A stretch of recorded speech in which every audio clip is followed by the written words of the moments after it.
Hello, good day, good morning, good afternoon, good evening from wheresoever you're watching me in the world. Welcome. This is the first day in this year 2022 that I'll be coming live, really. Oh my goodness. Hope you've been fine. If you're just joining us, the program is Women Total Transformation by me, Lola Latono.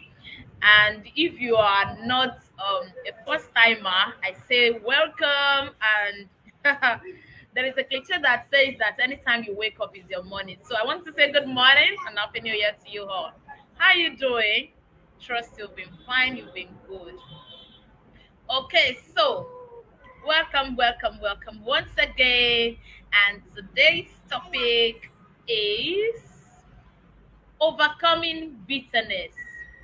Overcoming bitterness. Overcoming bitterness. Wow.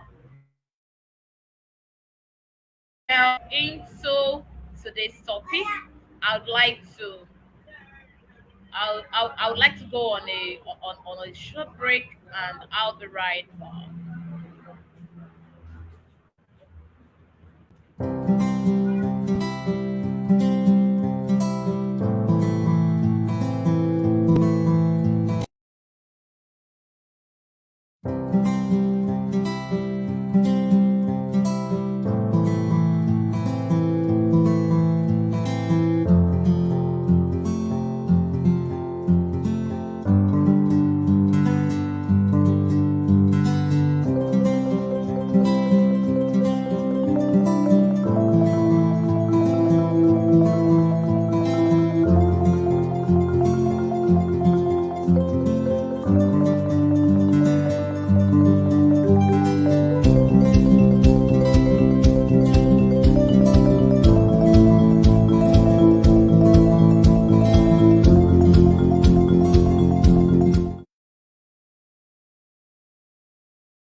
Okay, welcome back and thank you so much for joining. The program is Women Total Transformation, and the aim of this program is to enlighten, to empower, to educate women so that they can fulfill their high calling in life in an exceptional and excellent way. My name is Nilola Lashon, and I'm glad that you're part of this. Um,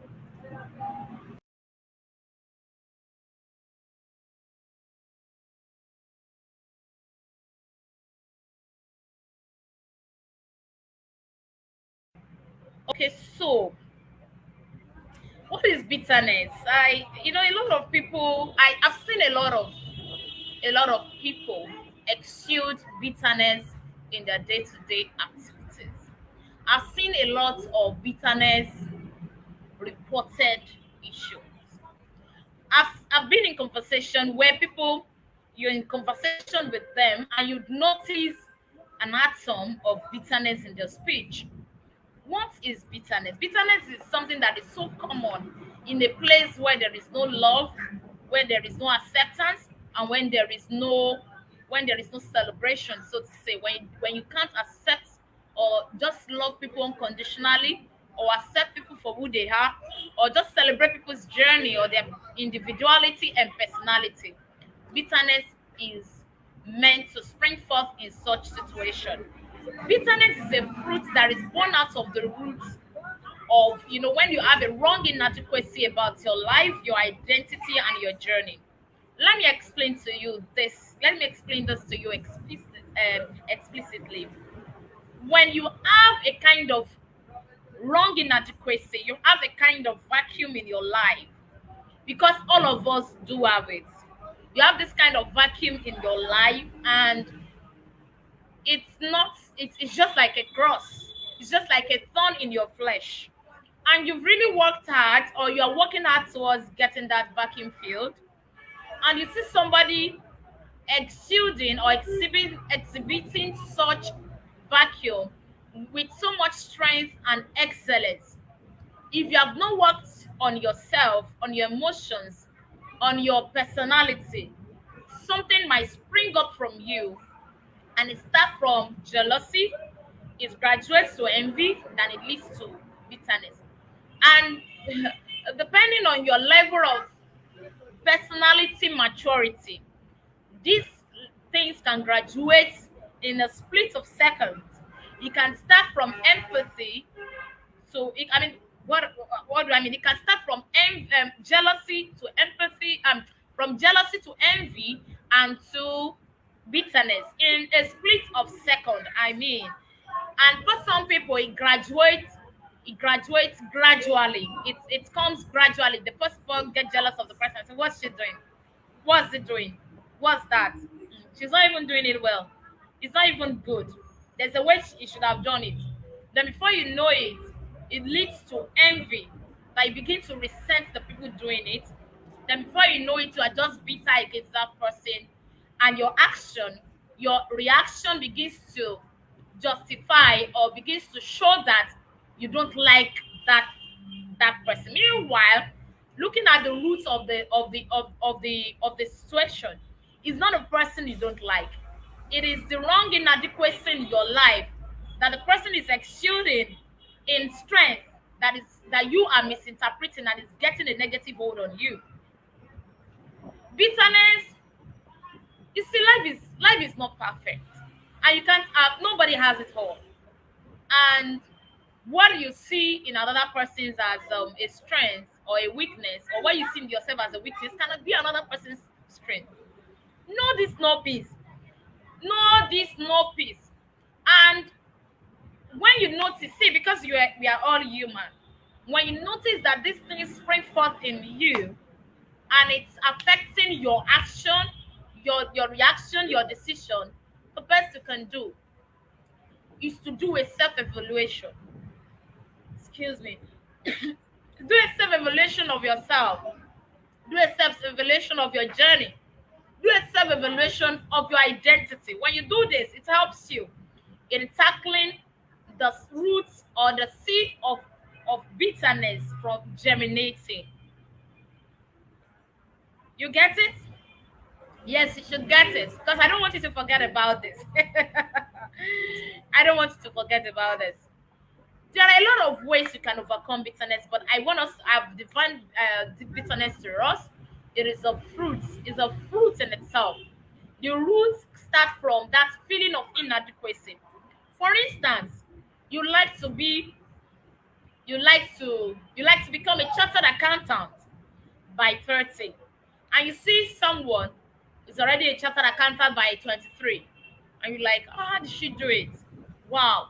Instead of you celebrating that person, you begin to resent the person's, maybe the way the person is boasting or branding him or herself.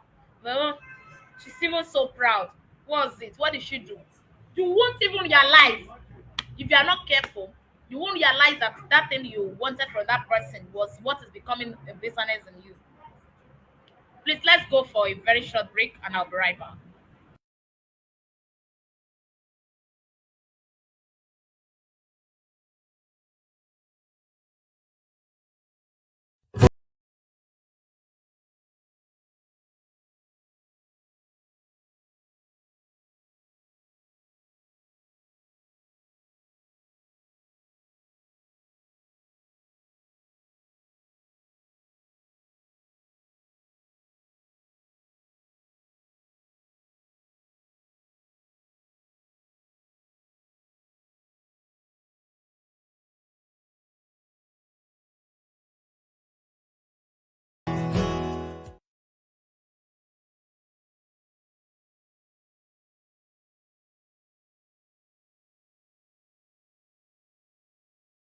Oh, I'm muted. Okay, so welcome back. If you're online, if you're viewing us, say hi, say something in the comment section. I'd like to acknowledge your presence. And if you're just joining us, the program is Women Total Transformation, and it's more than a movement. It's a mentality. It's a mentality to bring women into a place of empowerment, a place of education, and a place of enlightenment. My joy is to see women becoming all that their purpose has intended and all that God has intended for them to be. You can't just you can't just be at the position of mediocrity and be giving excuses for mediocrity in your life's journey. You deserve the best. You deserve the topmost floor. And irrespective of the situation or circumstances that surrounds your life's journey and identity or personality, so to say, you're one of a rare kind, and I celebrate you. Thank you for joining me. Okay, so today's topic is overcoming bitterness. Overcoming bitterness.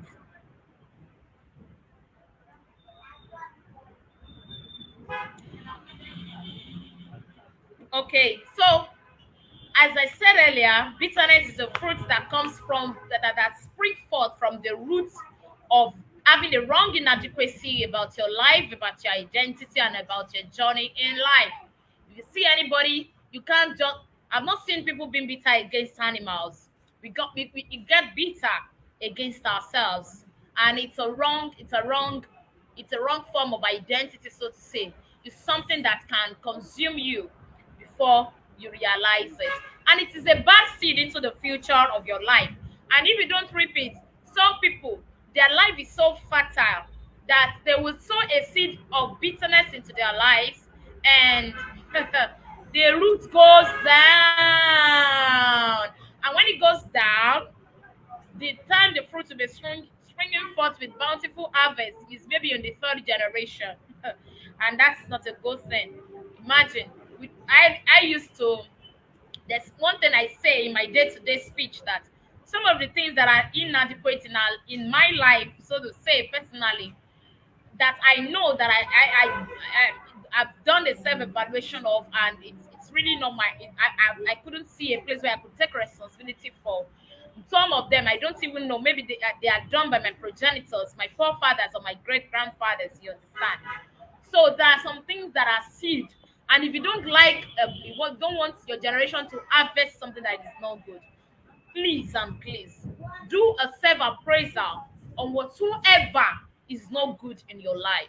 So every good and perfect gift comes from above, from the Father of lights, in whom there is no variation nor shadow of turning.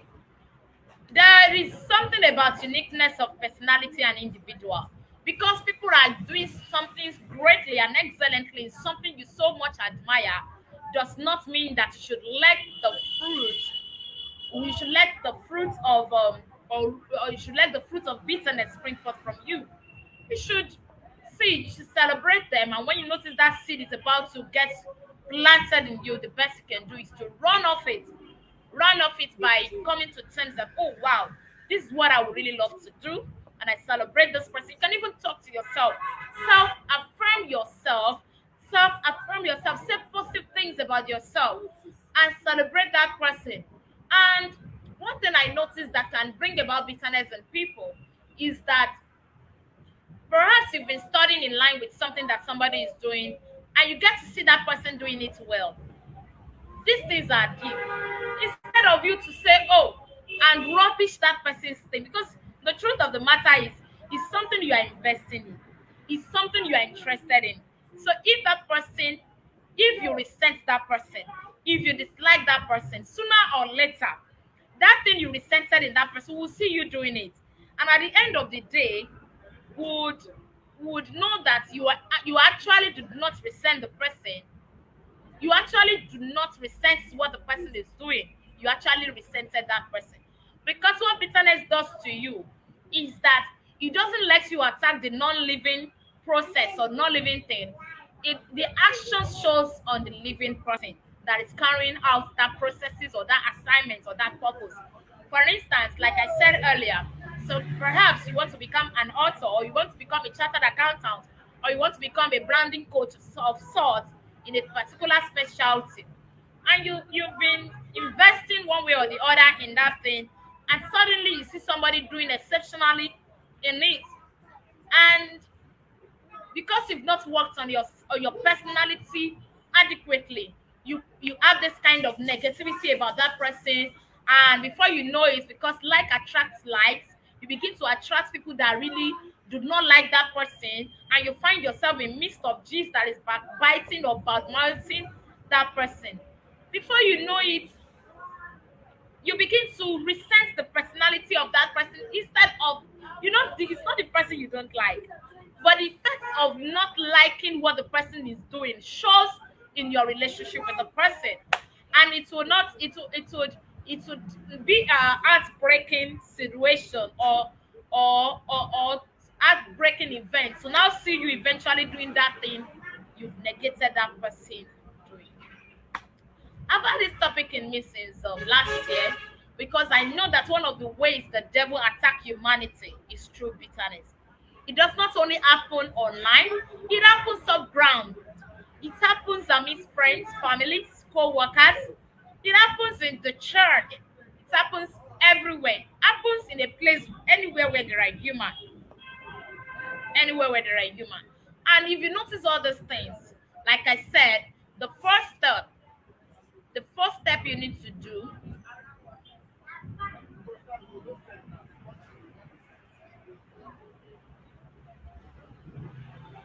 Oh my God, can you see me?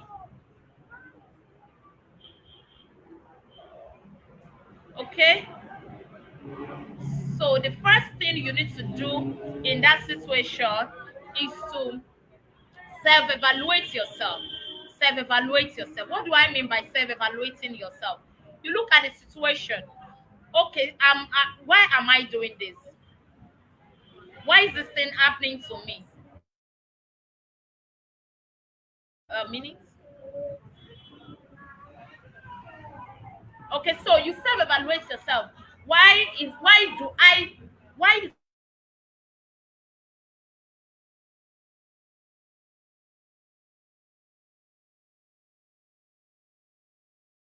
whether somebody, it could be an offense, it could be a misunderstanding. Bitterness is very dicey. It puts on a chameleon kind of garment that will not make you realize that bitterness is springing forth in you. So you have to watch it. You have to ask yourself good questions when you are telling your story to others. You know, one thing is, you have to ensure that you are telling the truth about yourself as well. Because when you are telling somebody, oh, I spoke with Neil. Okay, did you see what Nilola is doing? She calls herself a transformation coach, but she even looks transformed. If you see anyone that says that, you should know that such person is struggling with transformation, him or herself. Because transformation is a change of mind, is being receptive to change in a positive way. Transformation is powerful. So imagine somebody saying, when Lola herself looks like somebody that is not transformed, you know that that person is struggling from transformation. You're gonna know what I'm trying to say. So you have to ask yourself good questions. You dig deeper into facts, into your lives, into your feelings, and you look at what really upsets you. Another thing you can do about when you want in overcoming bitterness is to put your story on hold. Why do you want to tell the story about that person or about yourself or whatsoever embittered you? Put your story, for instance, if you're being hurt, because sometimes bitterness does not even come from other people. It comes from your own personal issues, things that you've done in the past and you're regretting in the present. You're just, when you look at your life, you're just bitter, like there is nothing to celebrate. Hello. It's high time you get off that shoe and begin to celebrate yourself. It's high time you understand that your story is unique and it's personal to you, and you celebrate every step of that story. Even if you are living with the consequence of the bad decision or the mistake you made, I want you to look at the future as a blank sheet, something that has never been written on. It amazes me, and I pray that you come to a place of that full understanding of your purposeful calling. I pray you come to that enlightenment. I pray you come to that place of self acceptance of who God has created you to be. Because it's so disheartening to see that you have a blank page in front of you and you still want to use the ink of your past to be writing your future. Ha! Hello, somebody. Hmm? Please get over it. I know it's easier than said and done. I've been there. You don't just like anything about that journey. You don't just even want to celebrate anything about that situation. You feel if you had done it this way, maybe that way wouldn't have happened. But you see, how long will you stay in that kind of situation? How long will you keep celebrating your mediocrity and those things that has never worked? There are a lot of things that are working in your life and we still work. Why not focus on that? You see, whatsoever you put your energy on has a way of affecting your emotions, your reactions, your actions, and your relationships. So put your story on hold. Every time when you want to, you know, anytime you want to tell that story, if you are not rightly seeking for help, and it's just if that story will be bringing forth regret in you, you might have to put it on hold.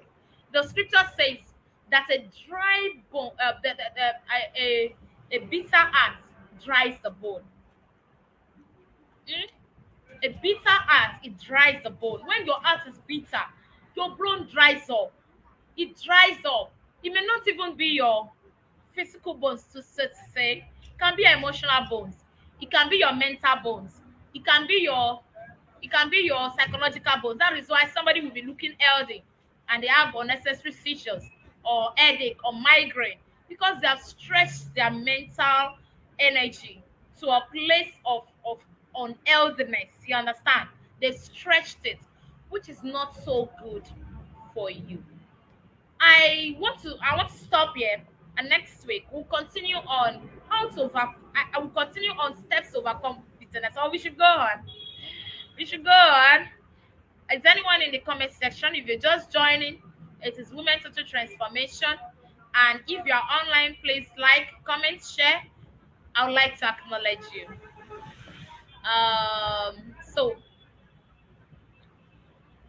let's go for this short break, and I'll be right back to round.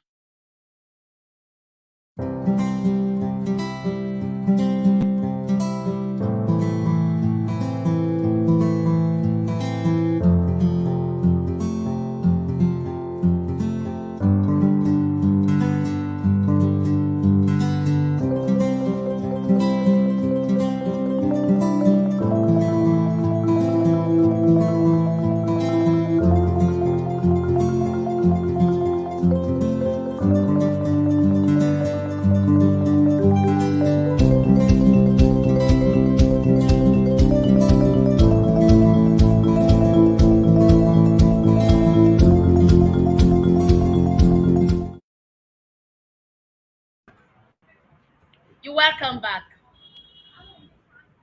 Okay, so can you hear me? Okay, so you're welcome back.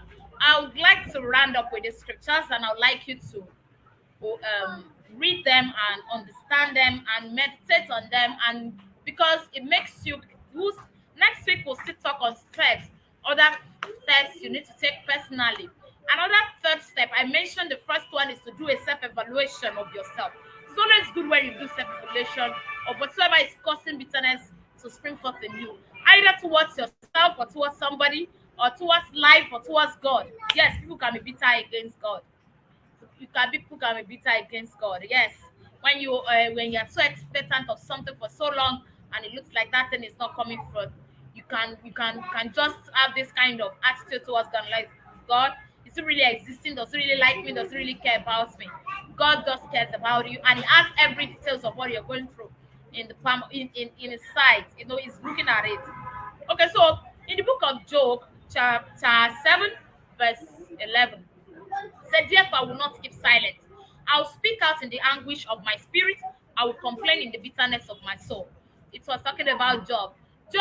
Went through a lot in life that it was enough.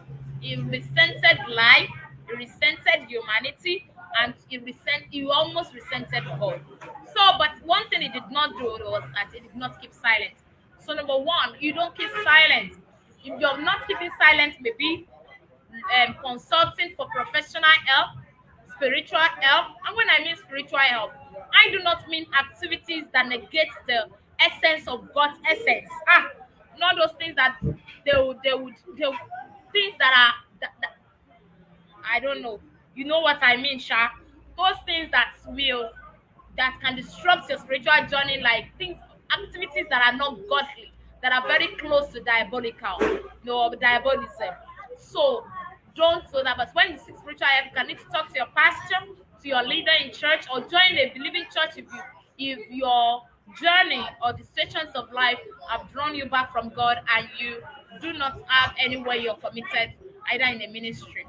So then Psalm 71 verse 20 and made us know that God knows about said, "Still you have made me see troubles, many and bitter. You will restore my life again. From the depth of the earth, you will again bring me up."